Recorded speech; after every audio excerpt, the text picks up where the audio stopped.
Bismillahirrahmanirrahim. Assalamualaikum warahmatullahi wabarakatuh.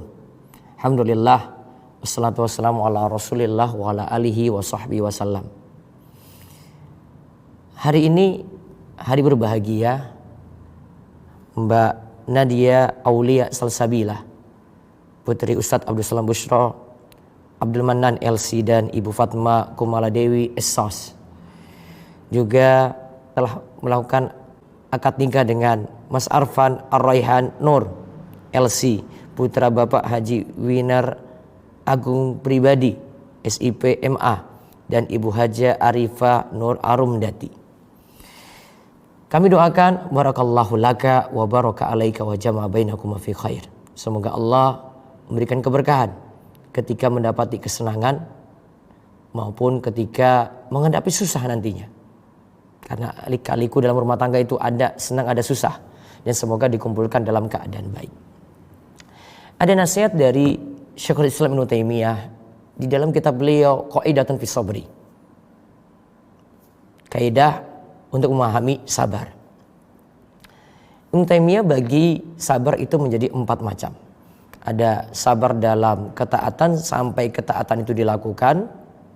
Yang kedua, sabar dalam menjauhi maksiat sampai benar-benar ditinggalkan. Yang ketiga, sabar dalam menghadapi musibah. Namun di sini Ibnu Taimiyah bagi sabar dalam menghadapi musibah itu menjadi 2. Ada sabar dalam menghadapi musibah yang manusia itu tidak punya pilihan. Dan yang keempat, ya, sabar dalam menghadapi musibah di mana bentuknya adalah karena disakiti oleh manusia. Coba diperhatikan 4 pembagian sabar yang luar biasa dari Ibnu Taimiyah ini. Ini manfaat banget kalau kita menjalani rumah tangga. Rumah tangga itu kita jalani ibadah, maka situ butuh sabar. Sebagaimana kita jalani sholat, ya, kita diperintahkan juga untuk sabar.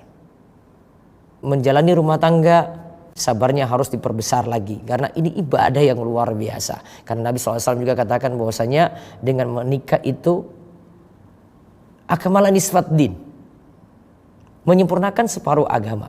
Tinggal menyempurnakan sisanya lagi.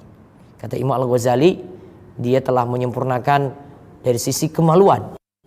Dan dia tinggal menyempurnakan lagi dari sisi perutnya, karena perut nanti berkaitan dengan halal dan haram. Kemudian yang kedua, ya, dalam rumah tangga juga coba lihat nasihat Ibnu Taimiyah tadi, yaitu sabar dalam menghadapi maksiat, karena pasti juga ada godaan-godaan maksiat ketika jalani rumah tangga, ya, untuk berzina, untuk tidak amanah, untuk berbuat khianat, untuk melakukan maksiat secara umum. Kita hanya bisa minta tolong kepada Allah Subhanahu wa taala. La haula wala quwata illa billah. Tidak ada daya kekuatan untuk melakukan kebaikan kecuali dengan taufik Allah. Tidak ada juga yang dapat mencegah kita dari maksiat kecuali juga dengan pertolongan Allah. Kita hanya berharap pada Allah saja. Kemudian yang ketiga, ada lagi sabar ketika kita menghadapi musibah yang dimana kita tidak punya pilihan. Tidak ada pilihan manusia di situ, atau tidak, ini bukan dari kehendak manusia. Ini Allah uji kita, seperti mendapatkan bencana. Ada peristiwa-peristiwa bencana alam, ya. Dalam rumah tangga barangkali juga menghadapi seperti itu, dan kita meminta tolong kepada Allah supaya dijauhi dari musibah-musibah yang berat seperti ini. Kemudian yang keempat adalah sabar ketika disakiti oleh manusia. Nah, poin pentingnya yang ingin kami jelaskan adalah yang keempat ini. Dalam rumah tangga sangat perlu sekali. Dan bahkan Ibnu Taimiyah itu katakan secara umum, ya, kita tidak bahas dalam rumah tangga dulu. Secara umum, sabar bentuk ini sangat berat untuk dilakukan daripada sabar yang ketiga tadi dalam menghadapi bencana, dalam menghadapi musibah. Bisa jadi orang itu terpaksa untuk sabar untuk hadapi musibah, atau atas pilihan dia itu sabar ketika hadapi musibah. Tapi ketika dia bersabar ketika disakiti sangat berat. Makanya Ibnu Taimiyah katakan yang bisa selamat dan bisa menjalankan bentuk sabar ini adalah para nabi dan para siddiqin, orang-orang yang jujur yang benar imannya. Nah, sabar ini bentuknya bagaimana? Kalau lihat dari 20 poin yang disampaikan oleh Ibnu Taimiyah, beliau katakan sabarnya di sini ketika disakiti oleh orang lain adalah mudah memaafkan. Dan yang kedua, dia tidak balas dendam. Mudah memaafkan dan tidak balas dendam. Kadang bentuknya di sini mudah memaafkan dan tidak balas dendam ini adalah tidak ambil pusing. Poin keempat ini atau sabar keempat ini sangat manfaat kita praktekkan ketika kita jalani rumah tangga. Karena ada hal yang pasti kita dapati, suami dapati dari istrinya ada hal yang tidak dia sukai.